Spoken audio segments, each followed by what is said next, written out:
Before we begin tonight's journey into the shadows of history, if you enjoy calm, cinematic stories that help you fall asleep while learning something powerful, make sure to like, comment, and subscribe.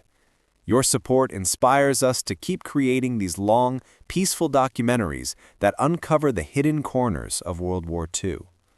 So, find a quiet place, dim the lights. Let the sound of history carry you through the long night, WW2's darkest secrets finally told.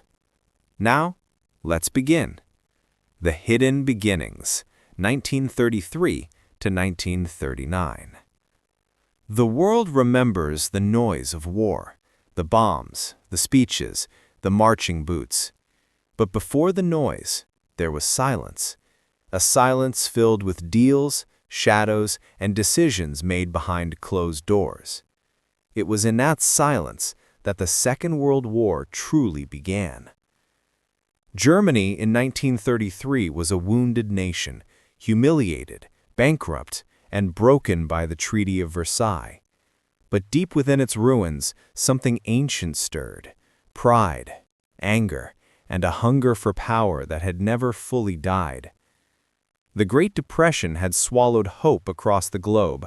Factories fell silent, bread lines stretched across the streets, and the idea of democracy itself began to tremble. When a man named Adolf Hitler promised strength, order, and destiny, the world, weary and desperate, barely whispered its objection. But behind that promise stood something far more dangerous: hidden networks of businessmen, bankers, and industrialists, men who saw opportunity in chaos. They didn't wear uniforms. They didn't march in rallies. They sat in marble offices, far from the noise, and asked one question: can this man bring us profit? As Hitler rose, deals were struck, not with shouts, but with handshakes. American oil companies quietly supplied fuel to Germany's growing war machine. British firms sold machinery and materials. Swiss banks became safe havens for gold that would soon drip with blood. It was not yet a war of soldiers. It was a war of signatures and steel. In the background, a strange circle of believers began whispering of destiny. Occultists, pseudo-historians, and mystics surrounding the Nazi elite spoke of an ancient power, a force buried deep beneath Europe's soil. They called it the Vril, the Black Sun, the Long Night. To them, the coming war wasn't just political, it was spiritual. They believed Germany was chosen to awaken something long lost. While the world's newspapers printed smiles and diplomacy, the foundations of empire were already shifting. Hitler's speeches grew louder, his crowds larger, and yet the real power didn't sit in those crowds. It sat quietly in offices across the Atlantic, where companies like Ford, IBM, and General Motors continued business with the Reich. Profit didn't care about borders. In secret meetings within Berlin, contracts were signed to rebuild the nation's military, despite every international law forbidding it. Factories began working under false names. Aircraft were tested in hidden airfields in the Soviet Union. Weapons were disguised as farm equipment. And the League of Nations, powerless, divided, and blind, did nothing. By 1935, the whispers grew louder. The world could feel the storm forming but chose to believe it was only rain. The night of the long knives had already proven what Hitler was capable of. Thousands of his own men purged in a single night so he could stand unchallenged. But to the outside world, he remained a politician, not a conqueror. In universities and hidden laboratories, the seeds of terror were being sown. German scientists, cut off from moral restraint, began researching gases, diseases, and weapons beyond imagination. Their funding came not from the Reich alone, but from foreign corporations looking for innovation. Technology was advancing faster than ethics. The propaganda machine turned truth into illusion. Radio broadcasts filled homes with pride and purpose. Posters showed smiling children, strong soldiers, and fields of golden wheat, a paradise rising again. But no one saw the camps quietly opening in the forests. No one heard the first cries echoing through the barbed wire. As 1936 dawned, Berlin hosted the Olympic Games, a spectacle meant to show the world that Germany was civilized, peaceful, reborn. Flags fluttered, crowds cheered, and cameras rolled. For 2 weeks, the darkness was hidden beneath polished marble and perfect smiles. But while athletes ran on the track, trains carried prisoners deeper into the heart of the Reich. The world applauded and then went back to sleep. In that same year, Germany sent troops into the Rhineland, a direct violation of the peace treaty. France hesitated. Britain protested quietly. But no one moved. And Hitler realized something terrifying. The world would not stop him. From that moment, the long night began to spread. It moved like a shadow across Europe, through whispers, through deals, through fear. Spain fell into civil war. Italy invaded Ethiopia. Japan ravaged China. And yet world leaders still believed peace was possible. The truth is, it was already too late. The war had started long before the first bullet was fired. It began in silence, in boardrooms, in laboratories, in secret societies, and in hearts that had forgotten compassion. The years between 1933 and 1939 were not just preparation for war. They were the construction of an illusion, one so powerful that even nations believed it. An illusion of control, of diplomacy, of normalcy. But history was already turning its wheel. By the autumn of 1939, that illusion shattered. The tanks rolled into Poland, the bombs fell on Warsaw, and the silence of the world was finally broken by the sound of war. But beneath the thunder and fire, a deeper story remained. The one hidden from the headlines, sealed in classified files and forgotten reports. A story of secret deals, invisible hands, and the forces that guided the world into its darkest night. This was only the beginning. The War Nobody Saw, 1939 to 1941. When war finally came, it didn't begin with chaos. It began with precision. A clock striking midnight, a line crossed on a map, and the quiet movement of soldiers who had waited years for this moment. On the first day of September 1939, Germany invaded Poland. Within hours, the world changed forever. But in the shadows, far from the headlines, another war began.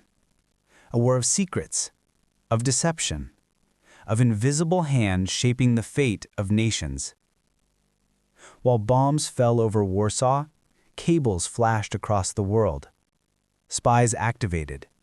Agents switched sides. Diplomats burned documents in embassy fireplaces as the old world collapsed around them. In neutral Switzerland, bank vaults filled with gold and secrets. The same nations now shouting of freedom had, months before, sold materials to both sides.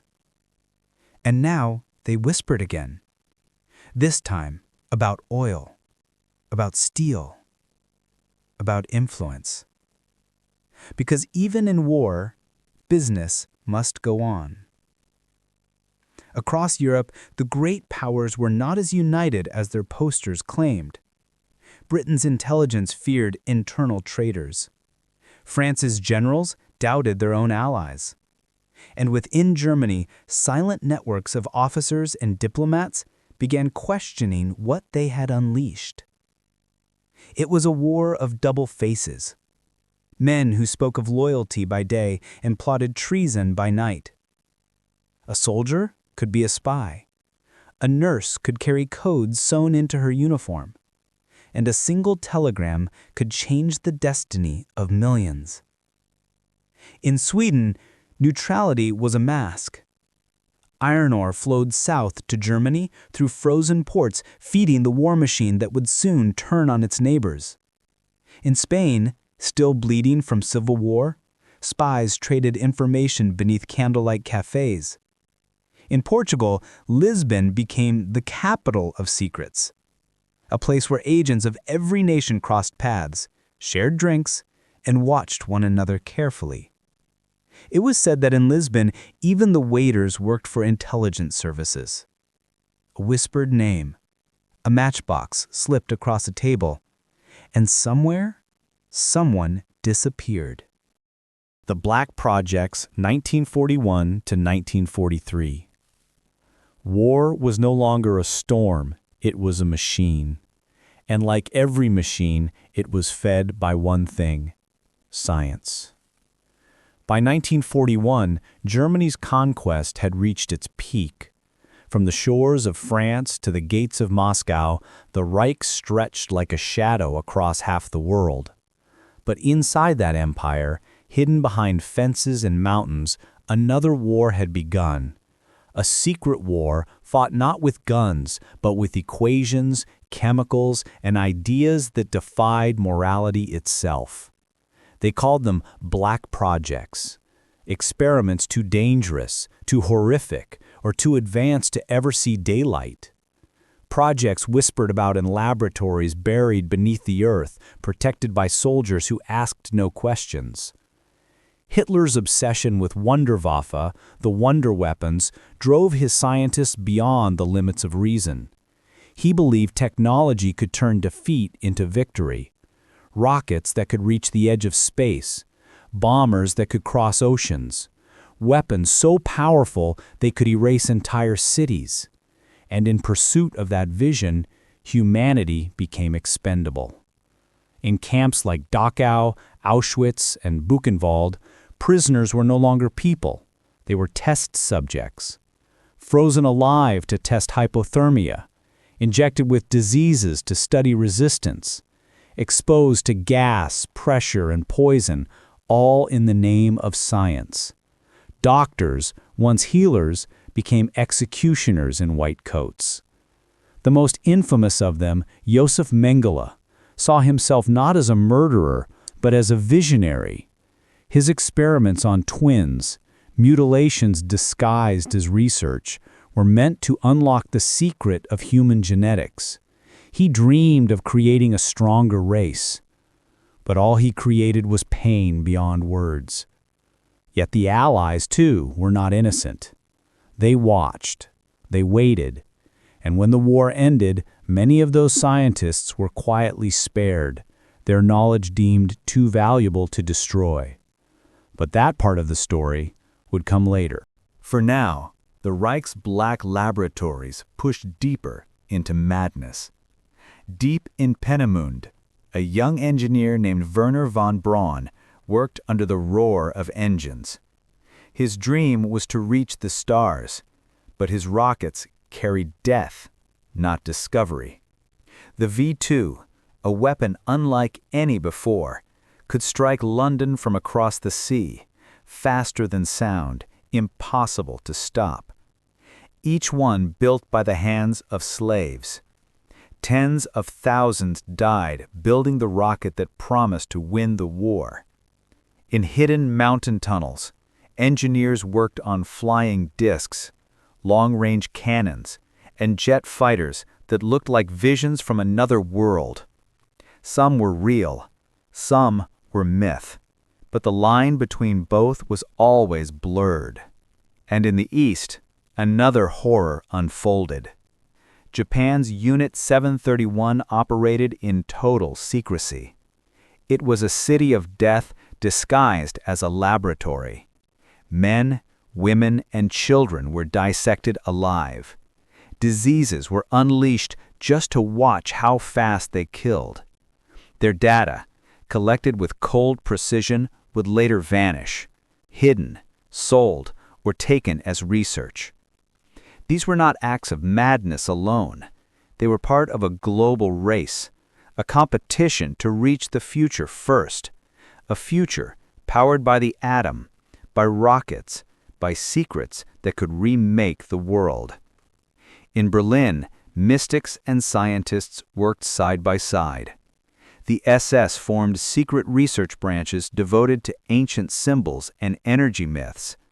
They believed that technology and mysticism could merge, that somewhere between science and legend lay ultimate power.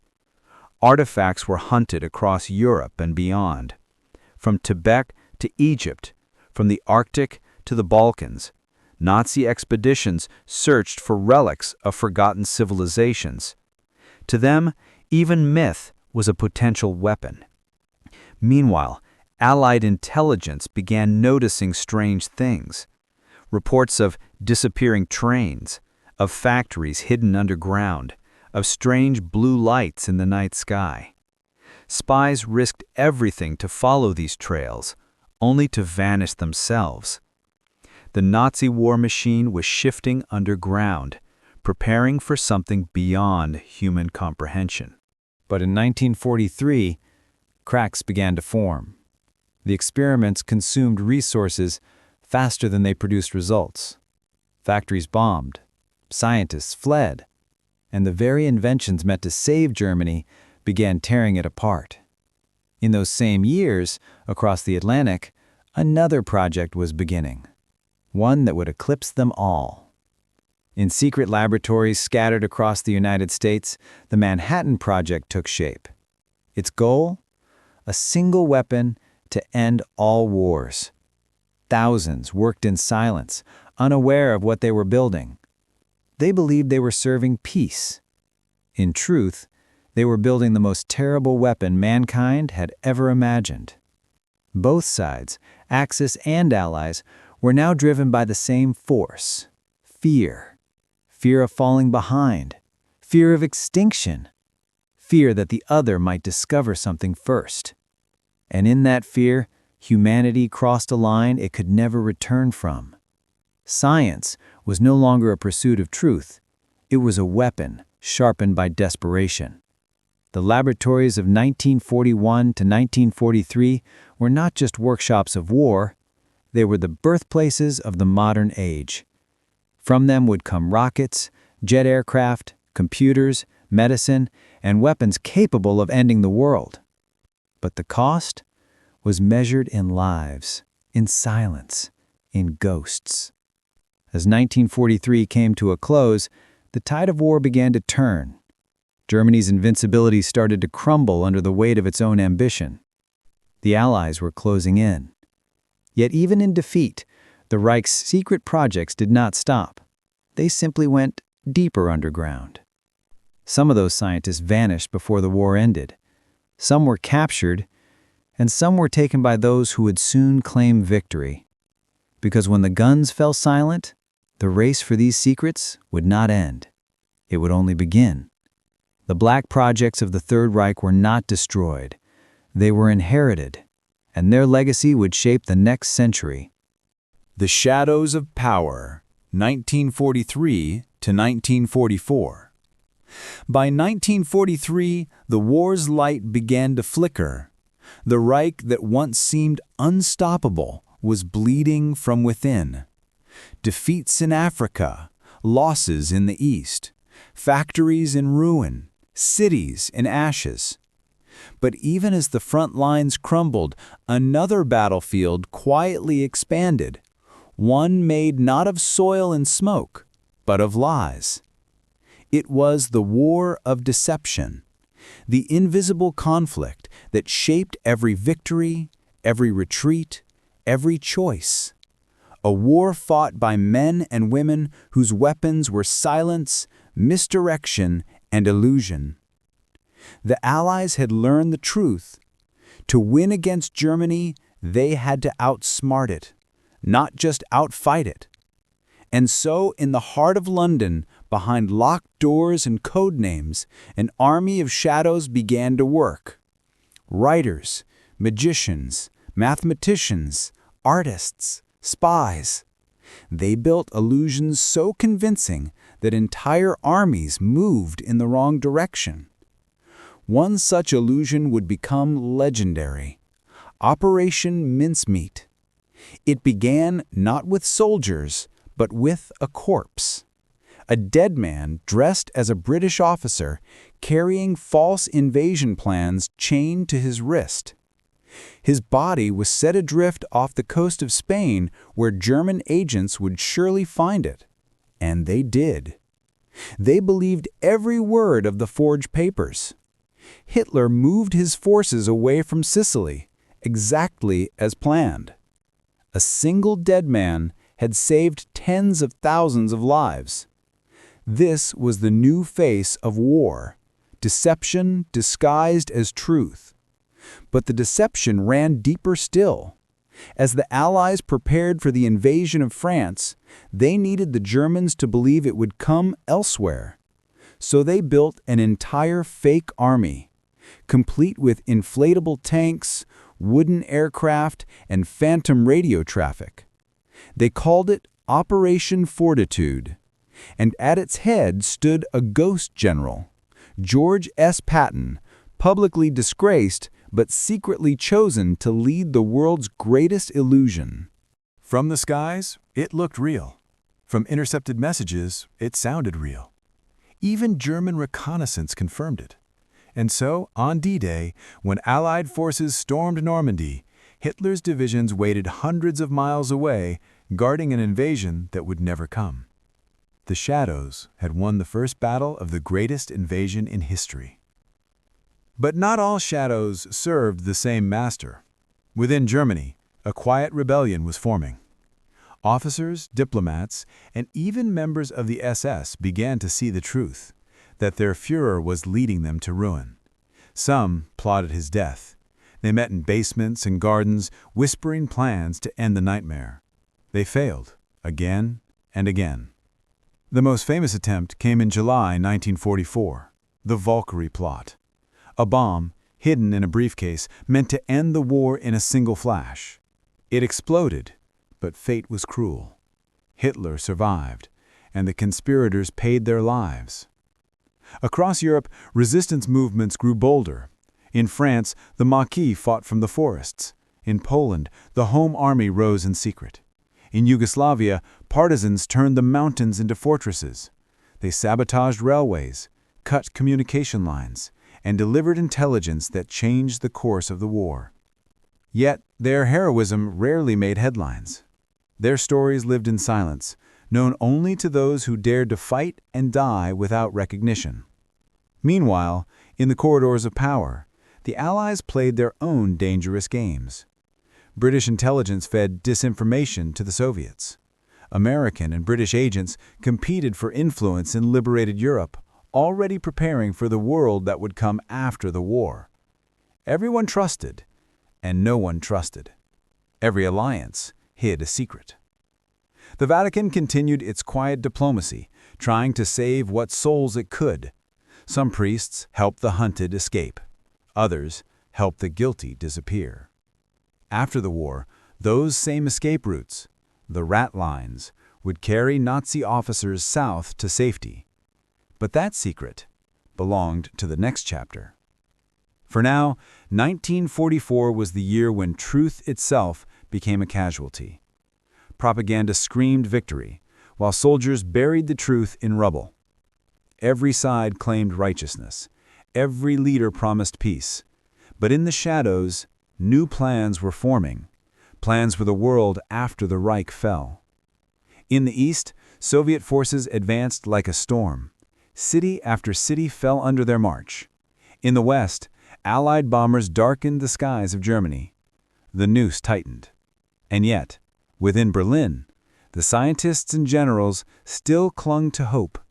Hope that one final secret weapon could turn back fate. They worked in mountain tunnels and secret vaults, guarded by silence. jet fighters faster than sound, rockets that could cross oceans, rumors of atomic research hidden deep in the Harz Mountains. The dream of the Wunderwaffe still burned, even as the empire collapsed around it. By late 1944, the shadows of power were everywhere. In laboratories, in embassies, in hearts filled with fear. It was a year when loyalty could change overnight, when a handshake could mean salvation or death, when the truth was whatever the loudest voice declared it to be. The world was preparing for its final act, a war fought not just for survival, but for control of the secrets the Nazis would leave behind. As winter fell, Hitler's armies launched one last desperate attack, the Battle of the Bulge, a final gamble in the frozen forests of Belgium. For a moment, the world held its breath, but the illusion of strength shattered under the weight of reality. The Reich had spent its last shadow. The long night was almost over, but before dawn could come, the world would face its darkest hour yet, the collapse of an empire, the vanishing of its secrets, and the birth of a new order that would rise from its ashes. The Fall and the Vanishing, 1945. Berlin, April 1945. The city that once ruled Europe now lay in ruins. Streets once lined with flags and parades were now rivers of dust and silence. The echoes of speeches had been replaced by the hum of artillery and the whisper of ash falling from the sky. The Reich was dying, and everyone inside it knew it. Civilians fled through the rubble, searching for shelter that no longer existed. Children carried rifles too heavy to lift. Old men, once proud soldiers of another war, were dragged back into one they could no longer understand. Even the most loyal voices had grown quiet. Only one man refused to believe it was over: Adolf Hitler. Beneath the wreckage of Berlin, in the damp walls of his bunker, Hitler clung to fantasies of armies that no longer existed. He moved imaginary divisions across maps that no longer mattered. He gave orders to generals who were already dead or captured. Outside, the Red Army closed in, street by street, hour by hour. In those final days, the bunker became a tomb for a dying dream. The atmosphere was heavy with paranoia, fear, and the smell of gasoline. Secretaries typed nonsense orders. Guards waited for instructions that would never come. And as the artillery thundered above, a silence fell below, the silence of people waiting for the inevitable. On April 30th, 1945, Hitler ended his own life. The man who had promised a 1,000-year Reich had lasted barely 12. The empire of terror collapsed in a single echo of a gunshot. But his death did not bring peace. It only began the next chapter, the chapter of disappearance. As the Allies moved into Germany, they found a nation filled with ghosts. Records were missing. Trains full of looted art had vanished. Vaults that once held gold were empty. Files that could expose crimes had been burned. And the men who created the machinery of death were suddenly nowhere to be found. Some died fighting. Others changed their names and vanished into the countryside. But many escaped. Through secret routes that began in monasteries and ended in distant lands, Nazi officials fled justice. These were the rat lines, escape corridors stretching from Europe to South America, Argentina, Chile, Brazil, countries that offered quiet new lives in exchange for silence. Some fled with treasure, gold stolen from the vaults of Europe, paintings ripped from museum walls, even entire archives of research blueprints, data, and experiments too valuable to destroy. And in the confusion of post-war chaos, some of these men made deals. Not for freedom, but for usefulness. The Allies, now divided by suspicion, realized that the next war was already beginning. A Cold War of intelligence, technology, and control. The Soviet Union swept through Eastern Europe, gathering what they could: scientists, documents, and weapons designs. The Americans did the same. Operation Paperclip, a secret program to bring German scientists to the United States. Men who had built rockets for Hitler now built spacecraft for NASA. Those who once designed bombs for Berlin now designed defenses for Washington. The moral lines blurred in the name of progress. As the trials began in Nuremberg, the world expected justice and received something quieter. Many of the guilty were hanged, but many more vanished into comfortable lives, hidden behind new identities or protected by governments who needed their knowledge. And still, not everything was found. The looted treasures of Europe, countless gold bars, diamonds, art, and historical relics, remained missing.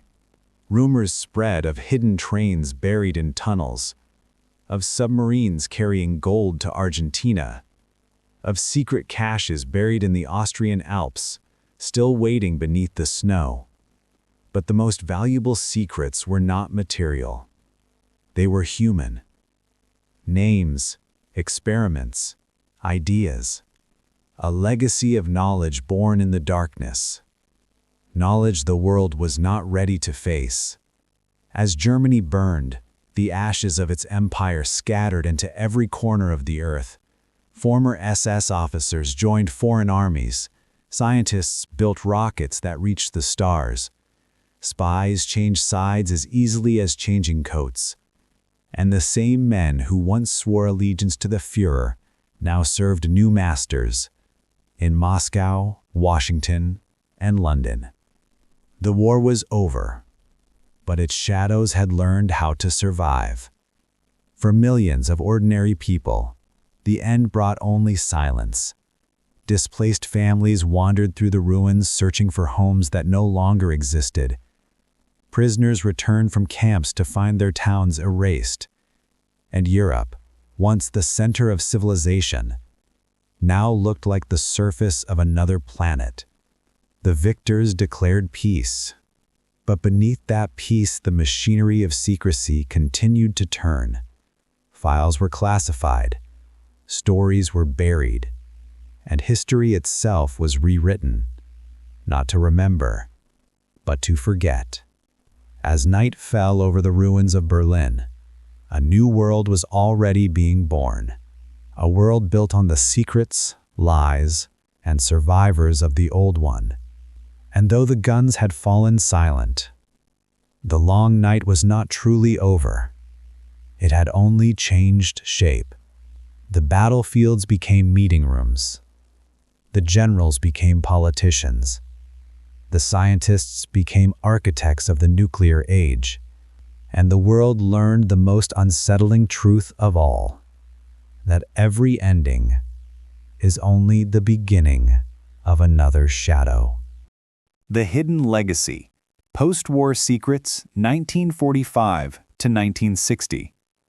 The guns had fallen silent, but the war never truly ended. When Europe emerged from the ruins of 1945, the world entered a strange twilight, a time where peace was an illusion and secrets became the new weapons. The soldiers went home, but the spies went to work. Every nation began collecting the same thing: information. Blueprints, names, formulas, scientists, and above all, power. And in the ashes of the Third Reich, there was plenty to take. The United States and the Soviet Union divided the spoils of war like scavengers at the edge of an empire. Both wanted the same prize, the knowledge that had once fueled Hitler's vision of a superstate. Through Operation Paperclip, American intelligence secretly transported over 1,600 German scientists and engineers to U.S. soil. Among them were men who had designed the V-2 rocket, the same weapon that terrorized London. Now their minds were building rockets for NASA. The same engines that once carried explosives towards civilians would soon carry astronauts toward the moon. The Soviets, not to be outdone, launched Operation Osoaviakhim, seizing thousands of German specialists. Entire factories were dismantled and moved east.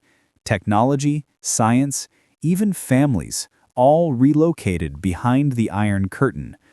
A silent race had begun, not for victory, but for dominance. But not all of Germany's secrets were scientific. Some were human. Files from the Gestapo, SS, and intelligence agencies contained a treasure trove of espionage data. Names of agents, informants, collaborators, and enemies. Both East and West wanted them, and both were willing to bargain with those who possessed them. Former Nazis suddenly found themselves valuable again. Men who once ran concentration camps were now running operations against the Soviets. The same skills that built the Third Reich's spy networks were now being repurposed in the Cold War's shadow games. In Munich, in Vienna, in Rome, familiar faces began to reappear under new names. Passports rewritten, histories erased. The ghosts of the war became ghosts of the peace. Meanwhile, a new kind of warfare was being born, one without front lines, uniforms, or rules. It was psychological, experimental, and hidden from public eyes. In the United States, secret research programs began exploring the limits of human endurance, memory, and control. Some of this research came from confiscated Nazi data, medical files taken from the ruins of Dachau and Auschwitz. It was knowledge built on horror, quietly absorbed into post-war science. And it didn't stop there. Under the codename MK Ultra, the CIA began experiments in mind control, using drugs, hypnosis, and psychological manipulation. The scientists behind these programs studied the very boundaries of consciousness, trying to create a weapon that required no bullets. Many of their methods came directly from the shadows of Nazi medicine. Knowledge traded for immunity, hidden behind the phrase national security. The Soviet Union followed similar paths, testing human limits in secret laboratories, blending propaganda with psychology to create obedience and fear. The Cold War wasn't just a battle of weapons, it was a battle for the human mind. But beyond the laboratories and offices, other mysteries lingered. Where had the gold gone? Where had the art gone? And where exactly had the most powerful men of the Third Reich disappeared to? In Argentina, whispers grew louder. Farms in the countryside, private villas guarded by silence. A community of Germans who never seemed to age, who spoke in formal accents, paid in cash, and lived under false names. In 1960, one of those whispers became a headline.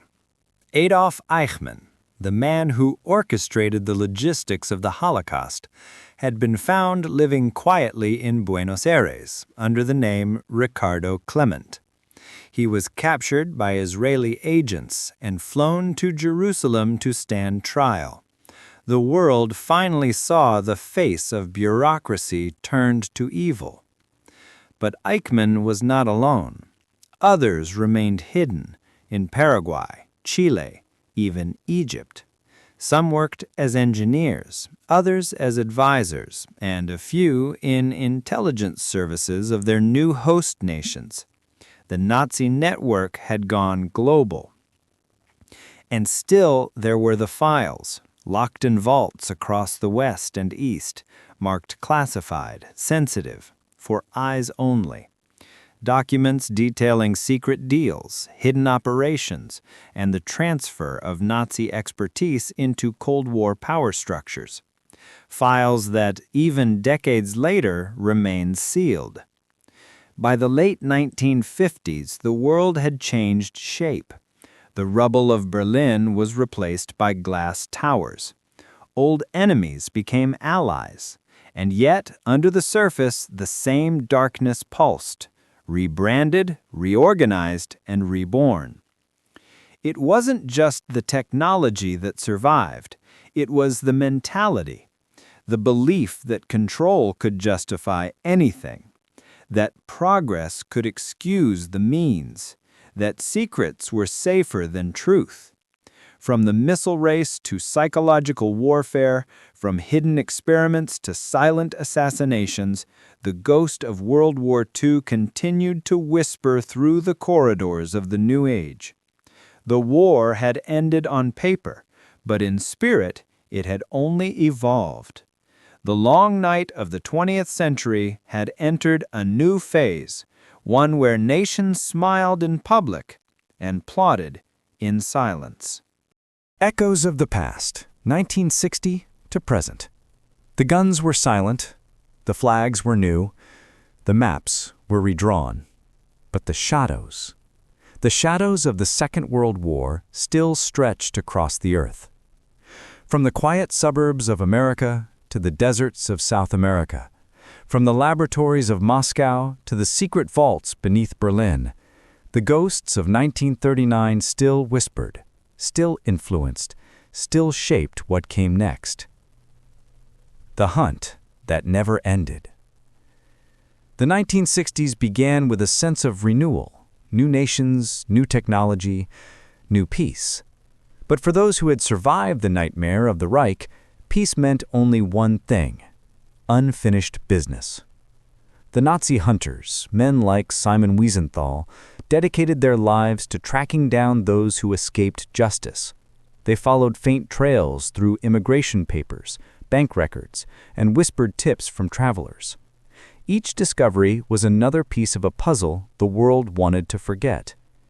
And every time a name surfaced, Eichmann, Mengele, or Bormann, the same question followed: how many were still out there? Some died before capture. Some lived quiet, untroubled lives, protected by nations who valued their knowledge over their crimes. And others, historians believe, changed identities so completely that their pasts were erased forever. Even decades later, files remained sealed and witnesses silenced. Justice, like the war itself, had become a game of shadows. The legacy of knowledge.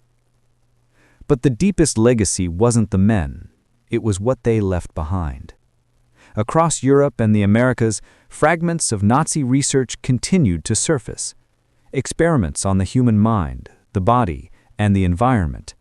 Ideas that fed into medicine, aerospace, intelligence, and even computing. Knowledge born from horror, repurposed for progress.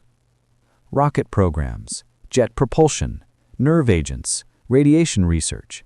Each had roots in a war that refused to stay buried. Even the earliest studies on computers and cybernetics were touched in quiet ways by the minds who had once served darker causes. In this new technological age, the boundary between moral and amoral blurred even further. Governments called it advancement, but deep down, it was the same philosophy that had once driven empires to madness. The belief that power justified everything. Cold War, warm shadows. The Cold War turned every secret into a weapon. Former enemies became allies, and the line between good and evil faded into convenience. American intelligence quietly employed former Nazi spies to gather information on the Soviets. Soviet scientists built on German technology to fuel their own weapons race. And Europe, the very continent that had suffered most, became the chessboard for both sides' invisible war. From Berlin to Budapest, From Cuba to Korea, every crisis, every coup, carried echoes of the same tactics, the same ambitions, the same manipulations that had begun in the 1930s. And through it all, the archives of the past stayed sealed. The world had built peace not on truth, but on selective memory. The buried wealth. In the quiet years after the war, treasure hunters scoured the mountains of Austria, the lakes of Switzerland, and the tunnels of Poland. They searched for trains filled with gold, paintings hidden in salt mines, and vaults said to contain the lost fortune of the Reich. Some were found. Most were not. Each discovery raised more questions than it answered. Whose gold was it? Who had hidden it? And why had some governments seemed so eager to keep the search quiet? Whispers of secret bank accounts and post-war deals echoed in the halls of finance. Billions in looted assets disappeared, laundered through corporations and false identities that survived long after their founders were gone. To this day, new documents occasionally surface, and each one rewrites another corner of history. The modern world, built on shadows. As decades passed, the world transformed. Television, computers, satellites, globalization. But the moral roots of that progress remained tangled. Many of the technologies that define modern life trace their origins back to the laboratories and minds of wartime Europe. The intelligence agencies that now monitor the world were born from the same wartime offices that once plotted sabotage and deception. The propaganda machines that shape opinions today are the descendants of ministries that once mastered the art of persuasion. Every system of power we live under carries faint fingerprints of a time when control was perfected through fear. The names have changed, the uniforms have vanished, but the structures, they remain. The final secret.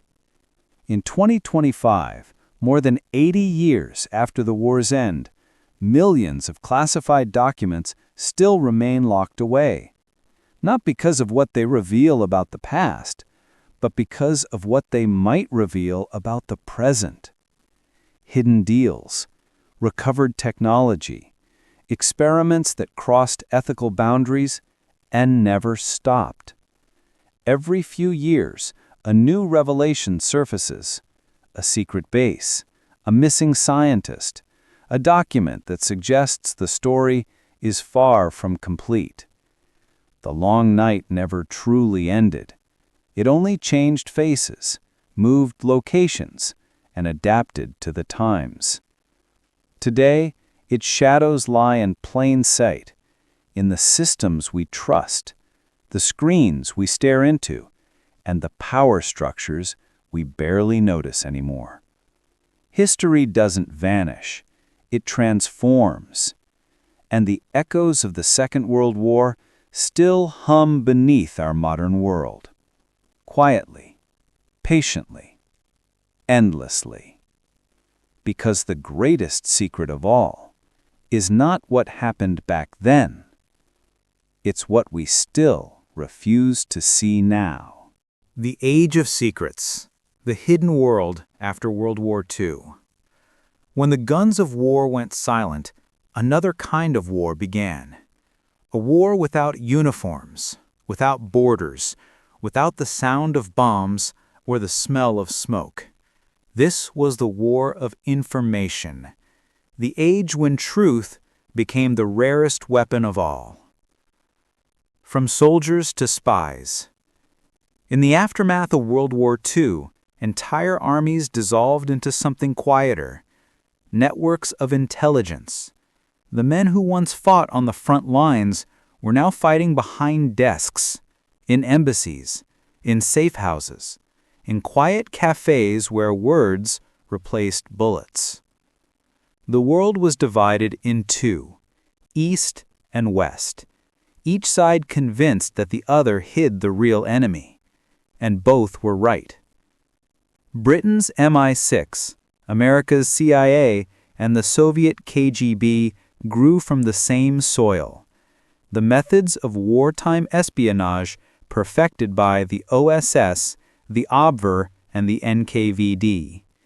Techniques born in sabotage and secrecy became the foundation of global power. But it wasn't just politics that followed the pattern of war. It was the psychology of control. Propaganda, once a wartime tool, became a daily instrument. Governments learned that the right words could move people more effectively than any army. The public didn't need to be conquered. They only needed to be convinced. Operation Paperclip and beyond. When German scientists were absorbed into Western programs, their influence didn't stop with rockets or medicine. It spread through defense research, intelligence technology, and even behavioral science. Project Paperclip became more than just a transfer of expertise. It was a quiet rewriting of moral boundaries. From those roots came the race for nuclear weapons, the invention of satellites, and the global reach of electronic surveillance. In the East, Soviet intelligence mirrored every move. Captured Nazi data fed into their own biological and chemical research.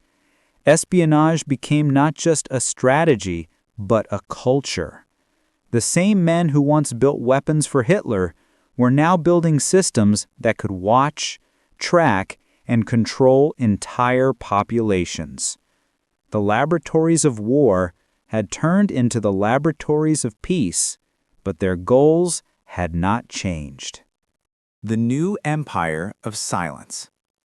By the 1970s, the shadow systems of the world were fully in place. Satellites in orbit, wiretaps in every embassy, networks of informants stretching across every continent, and beneath the surface, the silent machinery of global intelligence cooperation. The CIA, MI6, Mossad, the BMD, the KGB, all locked in an invisible dance of deception and betrayal. They traded secrets like currency, and through them, the world's future was shaped, not by nations, but by the unseen decisions of a few. Some say this was inevitable, that the world, to stay safe, needed to stay secret. But every secret built on another. Every silence required a lie to protect it, until truth itself became classified. The legacy of control. Technology grew, and with it, control. Computers, once born from wartime calculations, became instruments of surveillance. Databases replaced dossiers. Cameras replaced spies. The ideology of total awareness, once the dream of dictators, was now a global norm. Every message stored, every image logged, every life reduced to data. The spirit of the Gestapo, the Stasi, the NKVD, their methods didn't die, they evolved. Disguised beneath the language of safety, security, and progress. The secrets beneath the surface. Even today, new archives are opened, revealing details long buried beneath layers of secrecy. Letters between Nazi officers and post-war governments. Financial trails linking wartime banks to modern institutions. Names of scientists who built the future and erased their past. Each discovery confirms the same truth, that the line between the old world and the new one was never truly drawn. The systems of power we live under were built by the same hands that once waged global war. Their tools simply changed shape. Their uniforms became suits. Their slogans became policies. The control remained. The Web of Shadows, 1943 to 1944. By 1943, the war had turned into a contest not only of armies, but of intelligence. The Allies had cracked codes, broken spies, and turned double agents into instruments of deception. Yet behind every victory, there was still something unseen. A web of shadows stretched across continents, connecting invisible players whose names would never appear in history books. In the ruins of Warsaw, the Polish Home Army communicated through secret couriers. They sent coded messages through underground newspapers, carving signals into bread crusts and hollowing out books to hide film reels. Their reports on German troop movements were priceless to the British, yet few of those couriers lived to see freedom. Each was swallowed by the Gestapo, whose black cars came in the night, leaving silence behind. Meanwhile, in London, Operation Mincemeat had already fooled the Germans into believing the Allies would invade Greece, not Sicily. Now, deception became a weapon sharper than steel.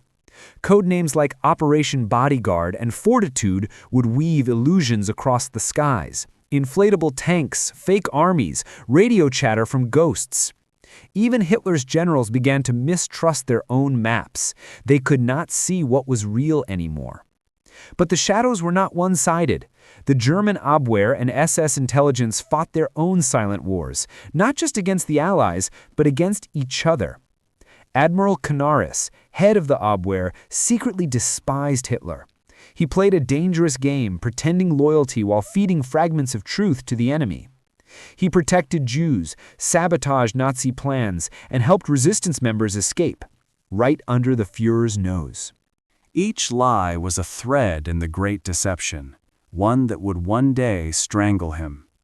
In Moscow, paranoia ruled the Kremlin. Stalin trusted no one, not his generals, not his spies. Even those who had warned of Germany's invasion were imprisoned or killed. Soviet intelligence, though vast, was fractured by fear. Agents reported to survive another day, not to tell the truth. And so some of the darkest secrets of the war went unnoticed, buried beneath lies, suspicion, and silence. Across the Atlantic, American intelligence was transforming. The newly formed OSS, Office of Strategic Services, was young, bold, and unpredictable. They trained agents in sabotage, espionage, and psychological warfare.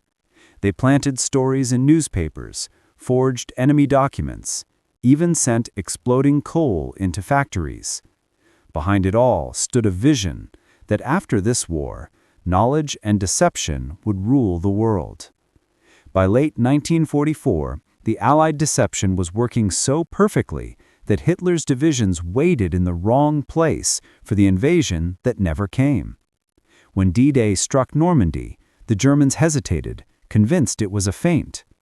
Even days after the beaches were stormed, Hitler believed the real invasion was still to come at Calais. The lies had become stronger than the truth. In this web of shadows, no one truly knew who was winning anymore. It was a war fought not with bullets, but with whispers, forged papers, and invisible ink. A war where victory could come from a rumor, and defeat could be sealed with a single, careless word. As 1944 drew to a close, the night was at its deepest. But even in darkness, the end was beginning to form. Far away, in the quiet halls where men planned what the world would look like after the storm. The end of the night, 1945. By 1945, the world was collapsing under the weight of its own secrets. The war that had begun with lies, deception, and ambition was now ending in silence, rubble, and disbelief.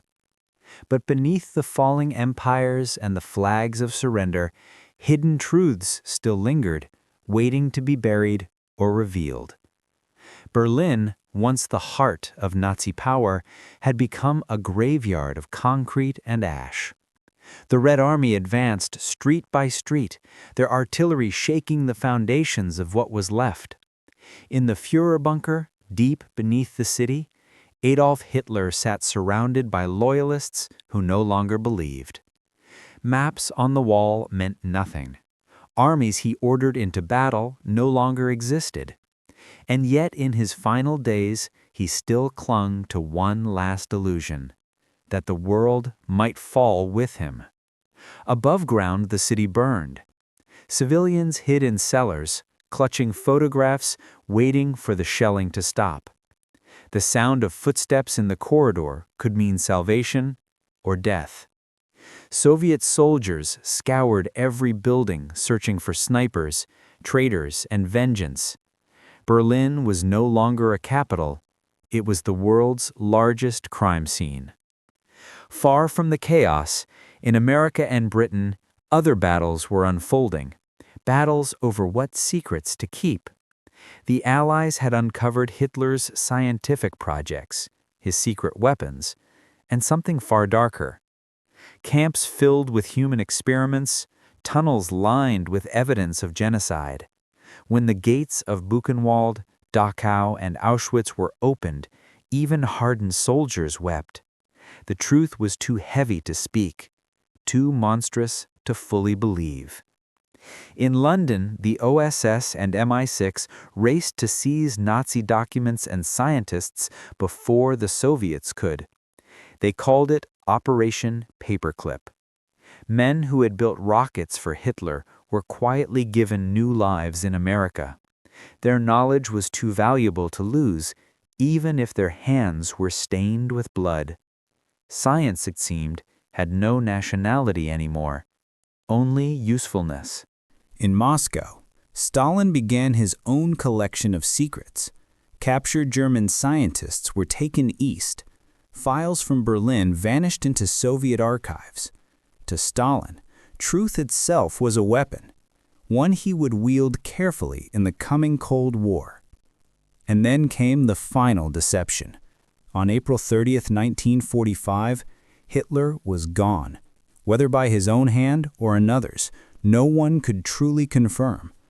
Bodies burned in the garden, stories twisted by fear and propaganda. For decades, rumors would echo through history that the Führer escaped, that submarines fled to Argentina, that the Reich lived on in shadows. Each whisper became another fragment of the long night. When Germany surrendered, the war did not truly end. It merely changed shape.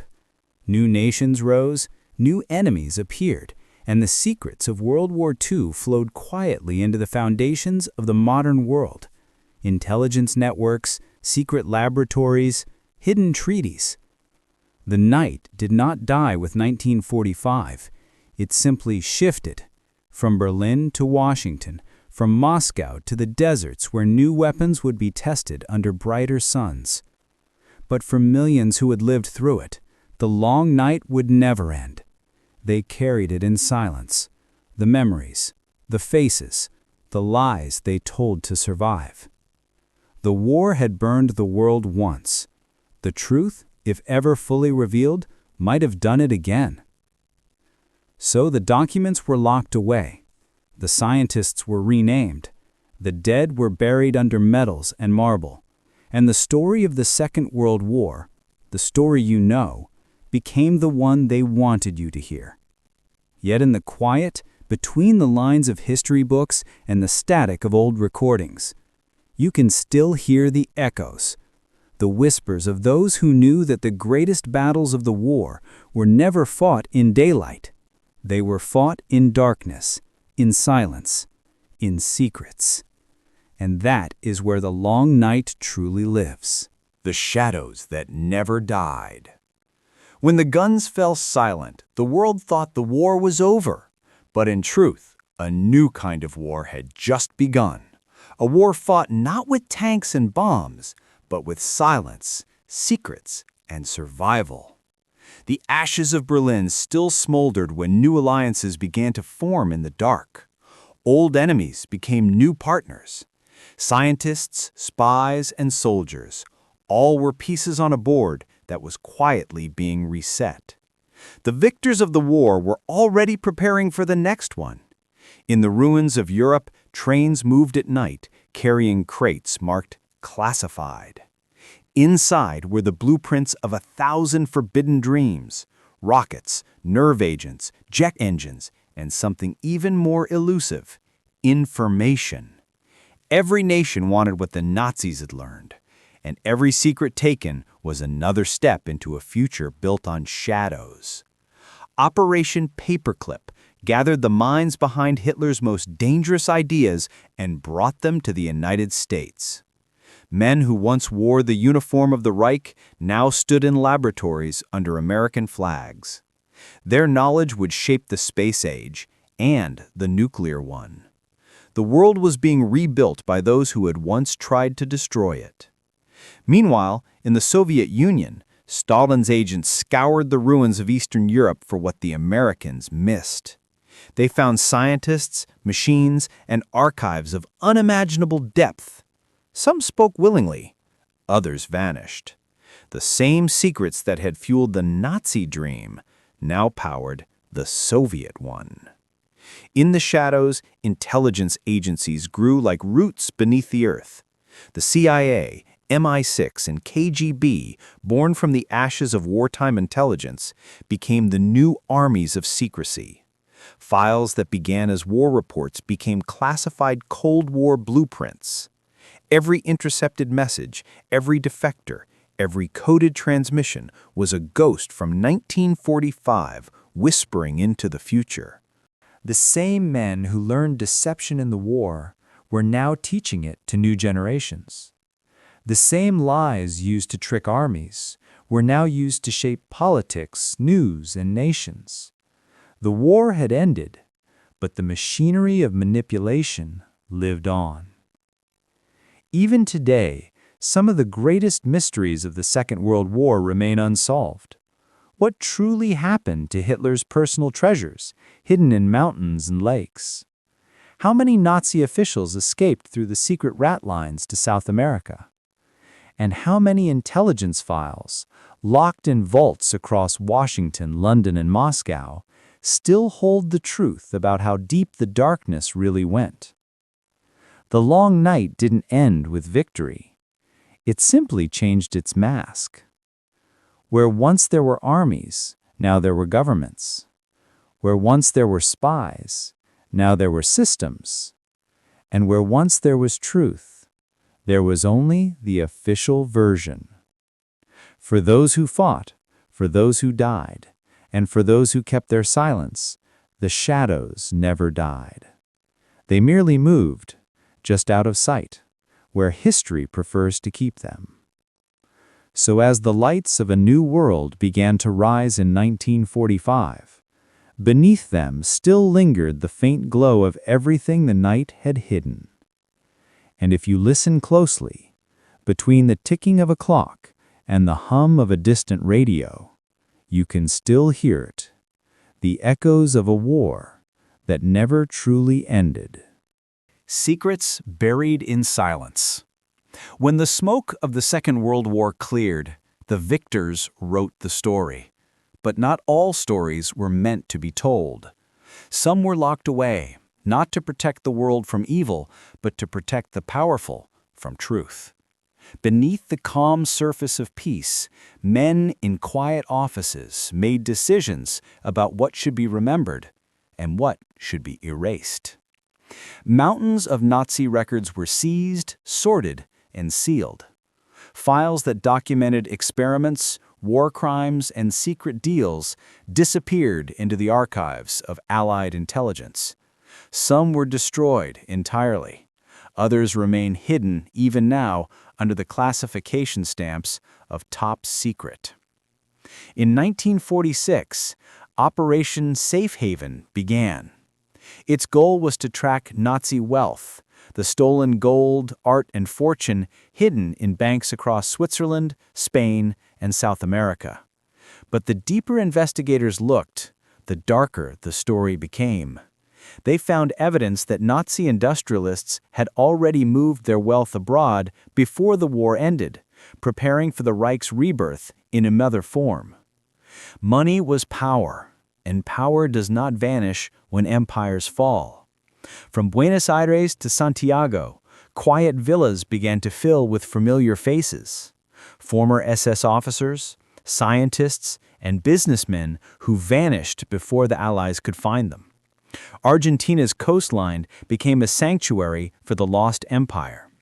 Some came with fake passports, others under new names given by sympathetic diplomats or Catholic networks. They called it the Rat Line, a secret escape route stretching from Rome to the southern hemisphere. In the 1950s, whispers emerged of German submarines seen off the coast of Patagonia, of gold-filled crates unloaded in the night, of remote compounds deep in the Andes. For decades, these stories were dismissed as fantasy, but files later uncovered confirmed that the rat lines were real and that thousands of Nazis did escape. Some even built new lives so quietly that their neighbors never knew who they truly were. But the greatest secret was not gold. It was knowledge. Documents on mind control, bioweapons, and human endurance, research that came at unspeakable cost, were quietly studied by Allied scientists. The victims' suffering became data. The war crimes became classified research, and the truth of those atrocities faded behind layers of bureaucracy and silence. When journalists and historians began asking questions, doors were closed. The official answer was simple: some things are better left buried.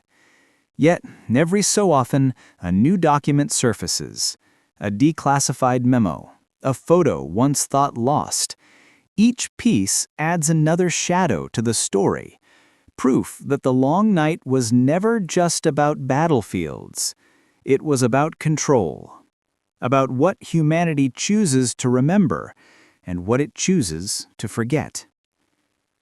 Even now, in vaults beneath Washington, London, and Berlin, lies the evidence of an empire that never fully vanished, only adapted. Its gold, its science, its propaganda, all survived, reborn under new flags and new faces. The silence that followed the war was not peace. It was a pause, a deep breath before the world stepped into a new age of hidden wars, secret deals, and invisible powers. And so the darkness lingered, not on the front lines anymore, but in the corridors of power, in the classified files, and in the stories we were never meant to hear. The hidden continuation, how WWII never truly ended. When the final guns fell silent in 1945, the world celebrated victory. But in the smoke and ruins of peace, another war, quieter, colder, and far more patient, was already beginning. It was not fought with armies or tanks. It was fought with knowledge, with secrets, and with the ghosts of the Reich that refused to die. The Cold War did not start overnight. It grew like a shadow stretching from the ashes of World War II. The same laboratories that built Hitler's rockets became the foundation of America's space race. The same intelligence officers who spied for Berlin now whispered for Washington or Moscow. The world was rearranged, but the players were often the same, just wearing new uniforms. In 1947, the United States created the Central Intelligence Agency, born from the wartime OSS. Its architects were men who had learned deception, sabotage, and psychological warfare in Europe. They saw how propaganda could move nations and how information could crush them. From their war lessons came new methods: covert coups, disinformation campaigns, and the secret funding of resistance movements around the world. The shadows of the Third Reich had simply found new masters. Meanwhile, in the Soviet Union, Stalin used captured Nazi scientists to fuel his own technological ambitions. Missile engineers, chemists, and physicists were sent east under guard, working deep in secret cities that didn't appear on maps. They would give birth to the Soviet rocket program, the same program that would one day send Sputnik into orbit and threaten the world with nuclear fire. What began as a global effort to stop tyranny became a contest to control the planet. Both sides justified their secrets in the name of freedom or security, but beneath those words lay the same logic that once fueled fascism: control through fear. In Germany itself, the transformation was just as strange. The country split in two, East and West. In the West, former Nazis quietly joined the new government, their pasts erased by necessity.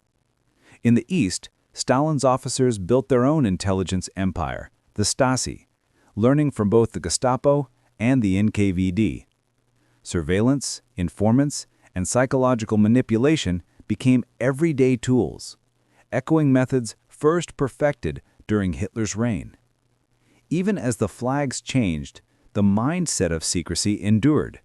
The idea that truth was dangerous, that information must be controlled, that power must be hidden. In the United States, Operation Paperclip scientists went on to shape the NASA program. Among them was Wernher von Braun, the man who had once built V-2 rockets for Hitler. He became a hero of the American space age, smiling for cameras that never asked about the slave labor that built his weapons. The past had been sanitized, rewritten, and sold as progress. But not all secrets were scientific. Some were moral. During the 1950s and 60s, as Cold War tension grew, both superpowers conducted psychological experiments, secret drug trials, and unethical studies in the name of national defense. It was as if the moral boundaries shattered by the Nazis had quietly shifted into new laboratories under new flags. The war had taught humanity how to justify anything, if it was done in the name of survival. Across the world, former SS officers reappeared in unexpected places, working for intelligence networks, training foreign militaries, even advising in conflicts from South America to the Middle East. The rat lines that once helped Nazis escape now connected the new world of covert power. The long night had become global. And as the decades passed, the lines between good and evil blurred further. The documents of World War II were still sealed. The truth of its final days still classified. The governments that promised freedom kept vaults of silence. Because maybe, just maybe, they knew the war hadn't truly ended. It had only evolved. The soldiers had become scientists. The spies had become statesmen. And the battlefield was now the world itself. In Germany itself, the transformation was just as strange. The country split in two, East and West. In the West, former Nazis quietly joined the new government, their pasts erased by necessity. In the East, Stalin's officers built their own intelligence empire, the Stasi, learning from both the Gestapo and the NKVD. Surveillance, informants, and psychological manipulation became everyday tools, echoing methods first perfected during Hitler's reign. Even as the flags changed, the mindset of secrecy endured. The idea that truth was dangerous, that information must be controlled, that power must be hidden. In the United States, Operation Paperclip scientists went on to shape the NASA program. Among them was Wernher von Braun, the man who had once built V-2 rockets for Hitler. He became a hero of the American space age, smiling for cameras that never asked about the slave labor that built his weapons. The past had been sanitized, rewritten, and sold as progress. But not all secrets were scientific. Some were moral. During the 1950s and 60s, as Cold War tensions grew, both superpowers conducted psychological experiments, secret drug trials, and unethical studies in the name of national defense. It was as if the moral boundaries shattered by the Nazis had quietly shifted into new laboratories under new flags. The war had taught humanity how to justify anything, if it was done in the name of survival.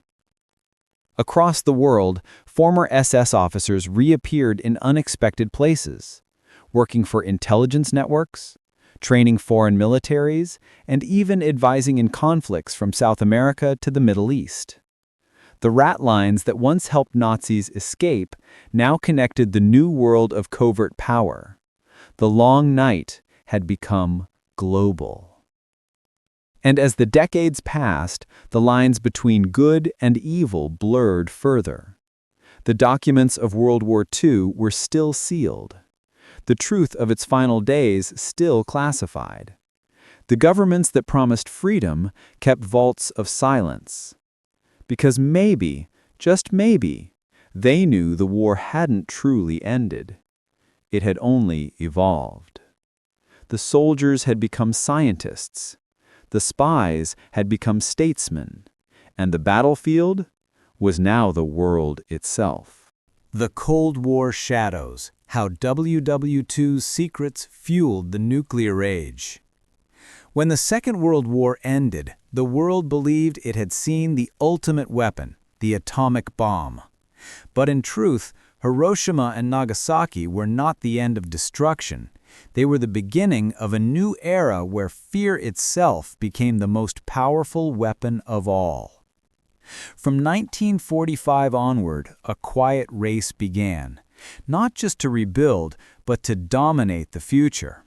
Every nation that had touched the darkness of World War II now sought to control it. The war's scientists, spies, and strategists were scattered like seeds across continents, and from their knowledge, the nuclear age was born. The United States, victorious and confident, began Operation Crossroads in 1946, testing atomic bombs in the Pacific. But behind the bright flashes and mushroom clouds lay the minds of men who had once built Hitler's weapons.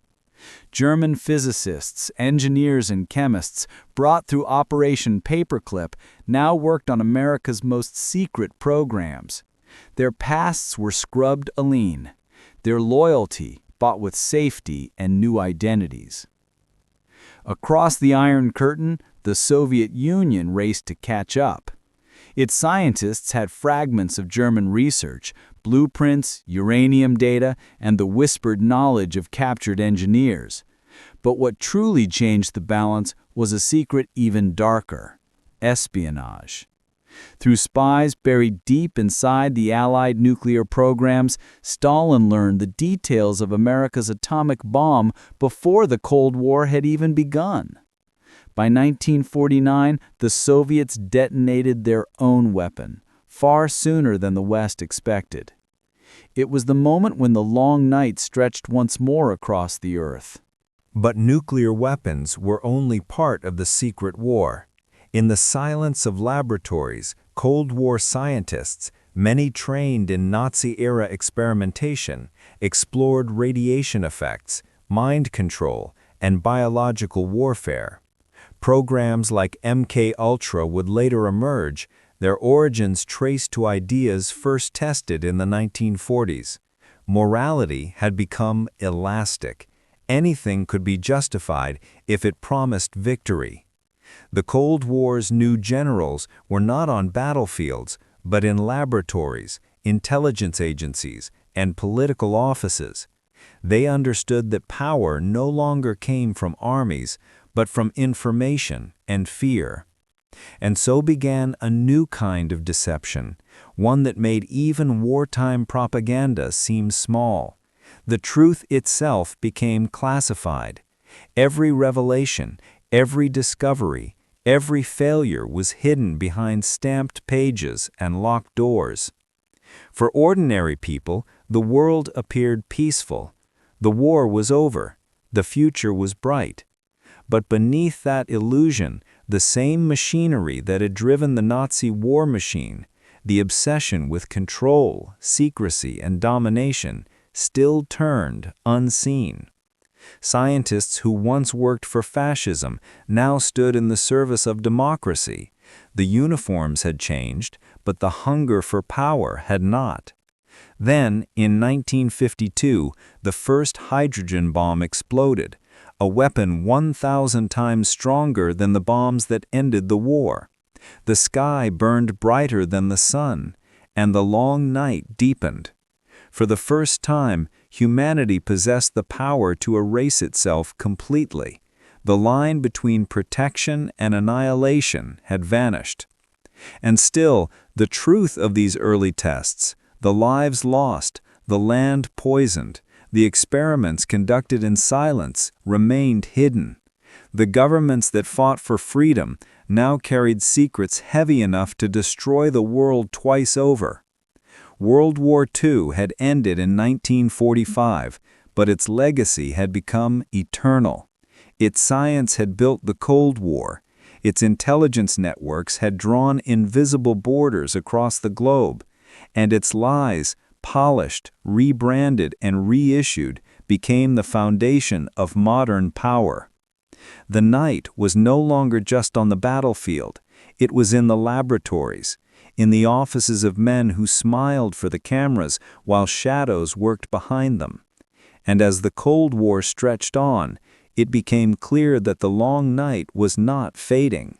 It was evolving, stronger, smarter, and far more dangerous than ever before. The hidden experiments, when the war's ethics disappeared. When the world declared peace in 1945, it also declared a lie. Because in the quiet that followed the war, the experiments did not stop. They merely moved from the ruined camps of Europe to the hidden laboratories of the Cold War. The crimes of the Nazis had horrified the world. Medical experiments on prisoners, forced endurance trials, and human testing without mercy. The Nuremberg trials were meant to end that darkness, to set a line between morality and madness. But as the victors gathered the Reich's documents, they saw something more than horror. They saw data. Painful, priceless data about the human body, the mind, and the limits of survival. And in the twisted logic of the New World, that data became useful. In 1947, the Nuremberg Code was written, a promise that no human experiment would ever again be done without consent. But even as the ink dried, that promise was being broken. In the United States, the newly formed CIA and military research divisions launched projects cloaked in secrecy. They said they were studying defense, how to resist torture, how to control minds, how to break the human will. The most infamous of them all, Project MK Ultra. Its origins can be traced directly to Nazi and Japanese human experimentation. Through captured scientists, America inherited methods it had once condemned. Between the 1950s and 70s, MK Ultra funded over 100 sub-projects. Hospitals, prisons, universities, all became quiet laboratories for psychological control. Men and women were drugged, hypnotized, and observed without consent. LSD, barbiturates, and electroshock were used to erase memories, rewrite thoughts, and test obedience. Even children were not always spared. The goal was never simply to heal or to understand, it was to control. To discover how far the human mind could be pushed, broken, and rebuilt. But America was not alone. In the Soviet Union, the KGB experimented with psychotronics, the belief that brainwaves could be manipulated to influence emotion and thought.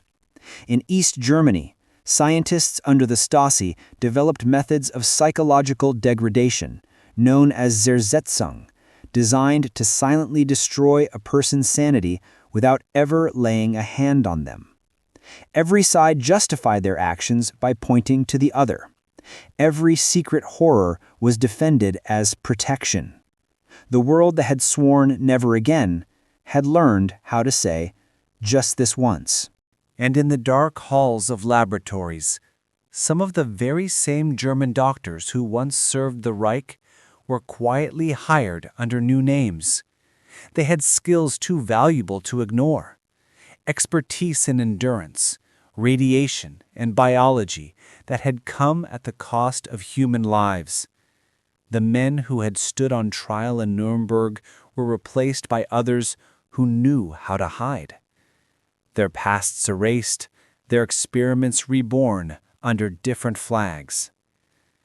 Meanwhile, radiation tests were performed on unknowing soldiers and civilians. Hospitals injected patients with plutonium. Pregnant women were given radioactive drinks for research. All in the name of progress. All in the name of safety. Files from these operations would remain buried for decades. When they were finally declassified, what they revealed was chilling.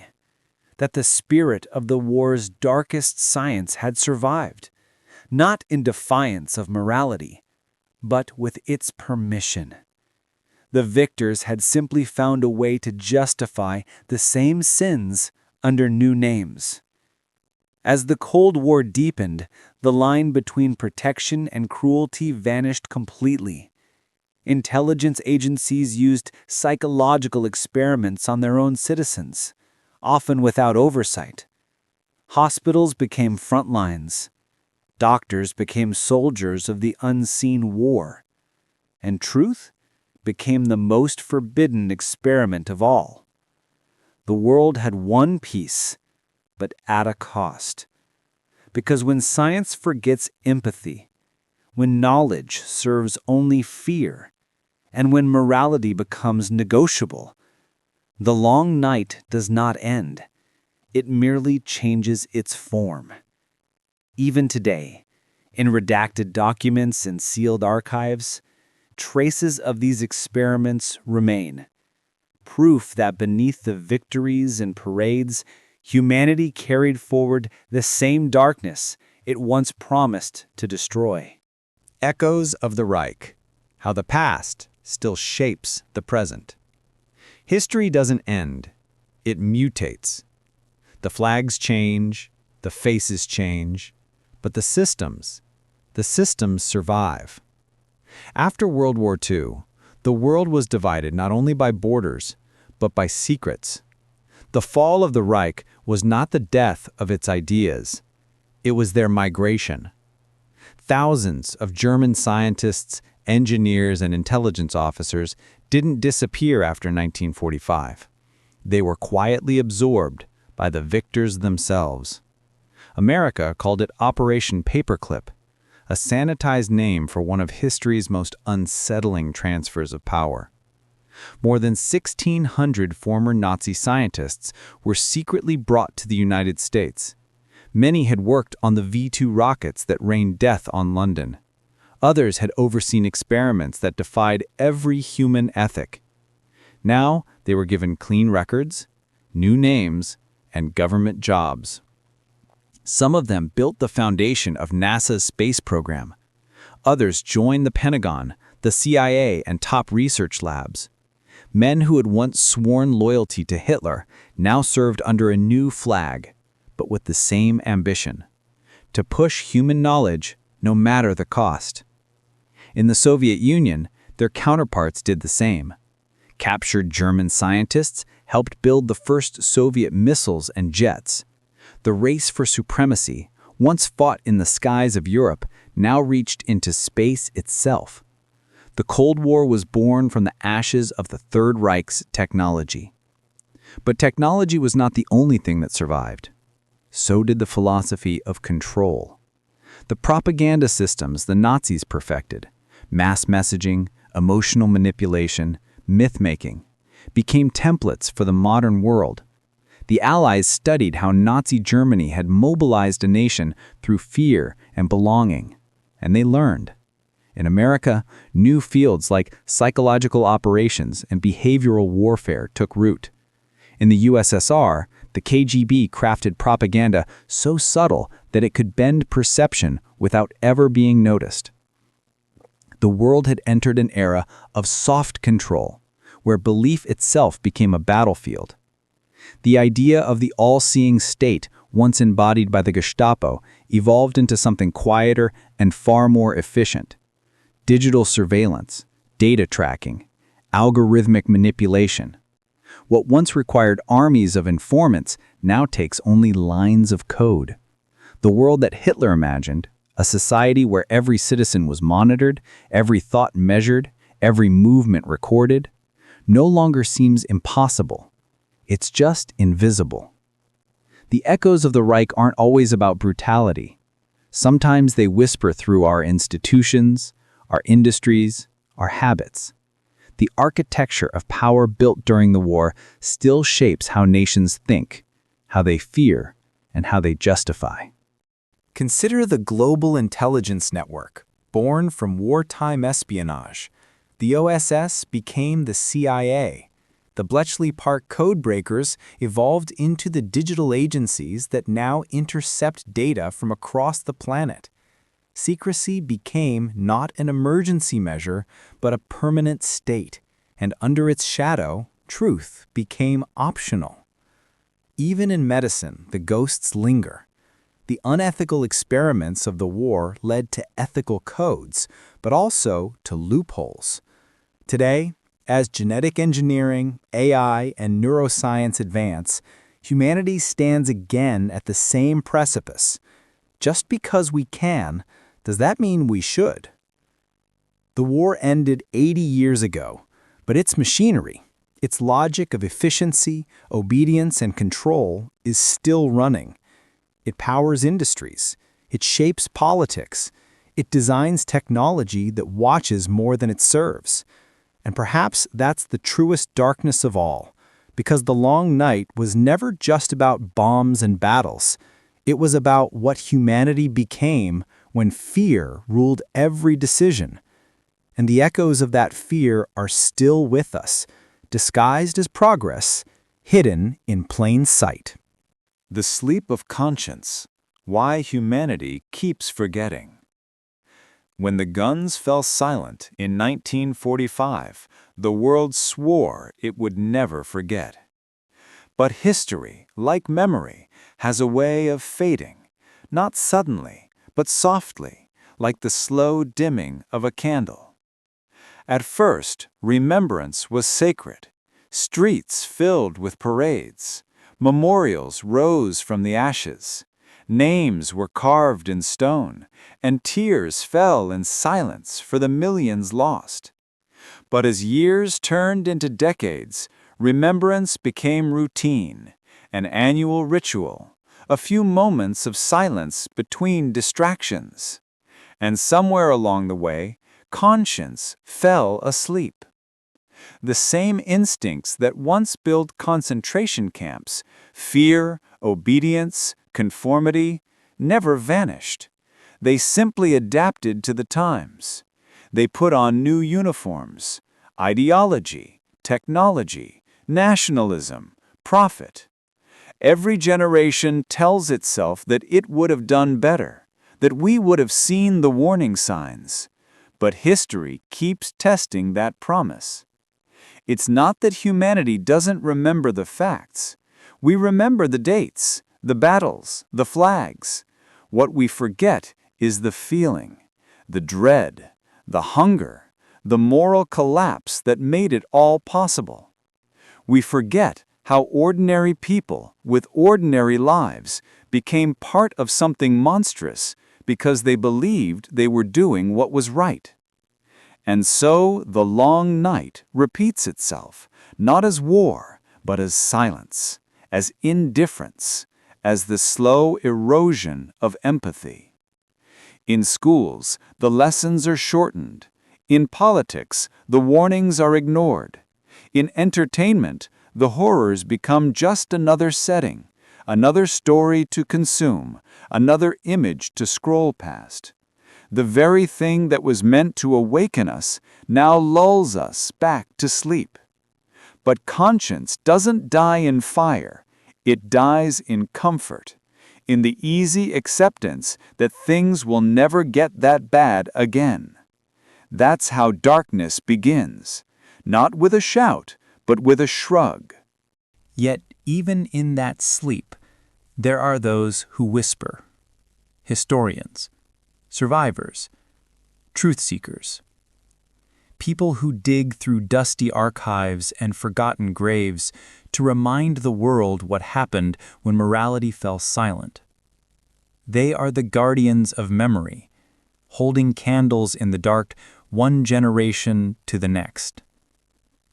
Every war, every genocide, every act of cruelty that followed World War II, from the jungles of Southeast Asia to the deserts of Africa, began with the same lie. This time is different. It never is. The sleep of conscience is the most dangerous weapon of all, because it allows history to hide in plain sight. And that's why remembering isn't just an act of mourning. It's an act of resistance. The world doesn't need more noise. It needs more memory. More quiet voices willing to ask, what would I have done? What am I doing now? Because the long night wasn't just a moment in time. It was a state of being. A fog that still drifts through the modern world. Invisible, patient, waiting for humanity to forget once more. So, tonight, as you drift to sleep to the sounds of history, remember this.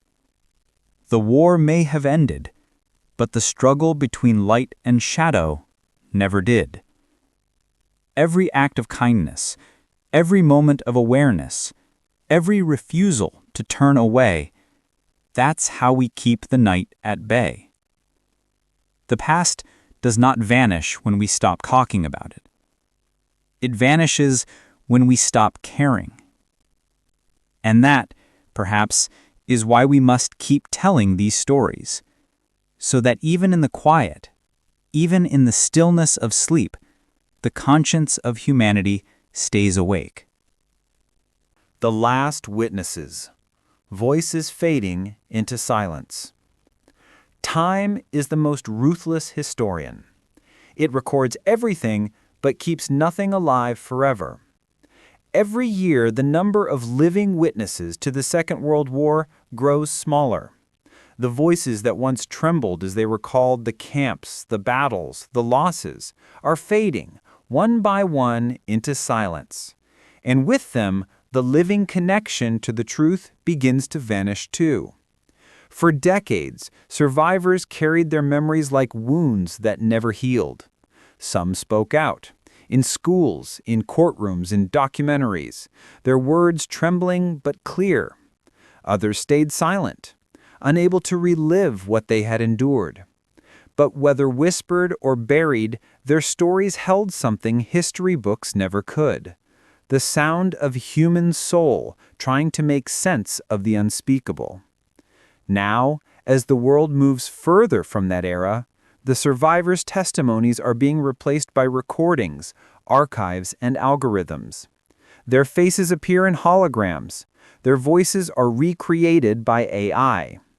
Technology keeps them speaking, but it cannot replicate their silence, that quiet space between words where the pain lived. Museums and universities race against time to collect the final testimonies. Every interview, every photograph, every letter becomes a fragment of conscience preserved for a future that may not understand it. Because once the last witness is gone, memory becomes an artifact, something to study, not something to feel. And yet, their words still echo. Never again. Never again. A promise made in blood, fading in comfort. In the small towns of Europe, where the war left scars on every street, locals still uncover remnants, bones in forests, rusted helmets, forgotten bunkers. Each discovery whispers a name that history forgot. Each name reminds us that statistics are built on people, and that forgetting even one is an act of betrayal. But there's another kind of witness too. Not the survivors, but the children and grandchildren who inherit their silence. They carry questions instead of memories. They live with shadows they never saw, but still feel.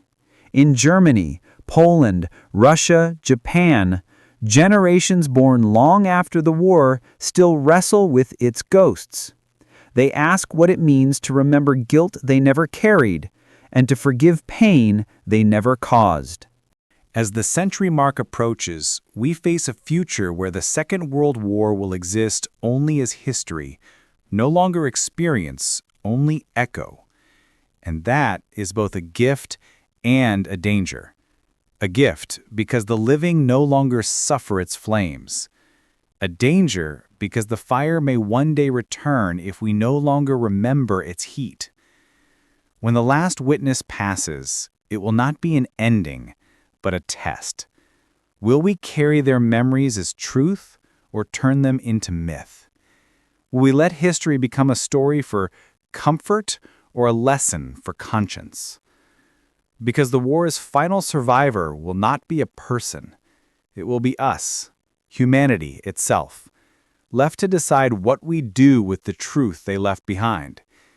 So as the night deepens and the last voices fade, we must listen harder than ever. Not to the sound of bombs, but to the silence that follows. Because that silence is not empty.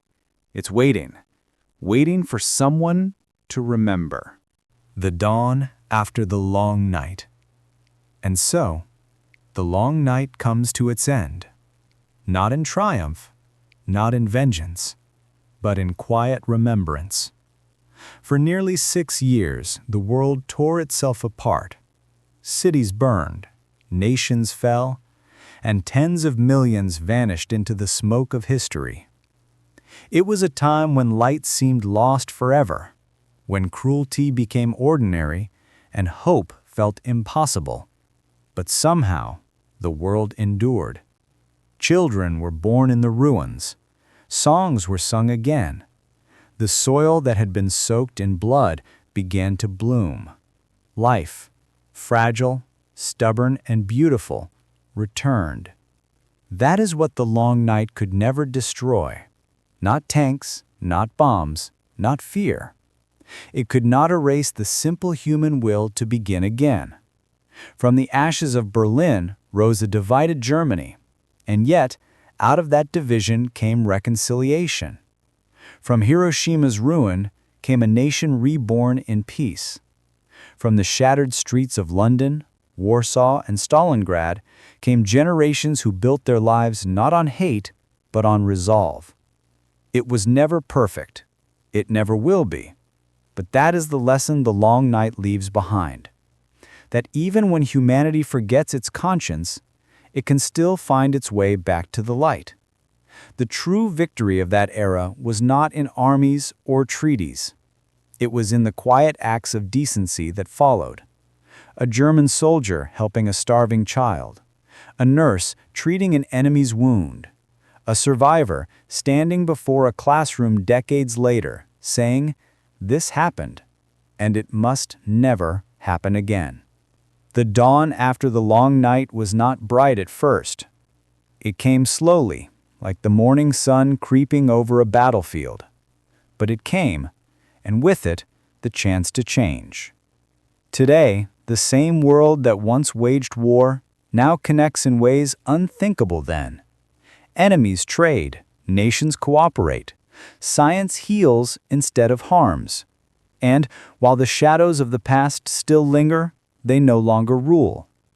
Every generation inherits a choice: to remember or to forget, to build or to destroy, to fear or to hope. The long night reminds us that darkness is not permanent. It waits for us to give up, to stop caring, to turn away. But as long as one person chooses empathy over hate, truth over lies, courage over silence, there will always be light.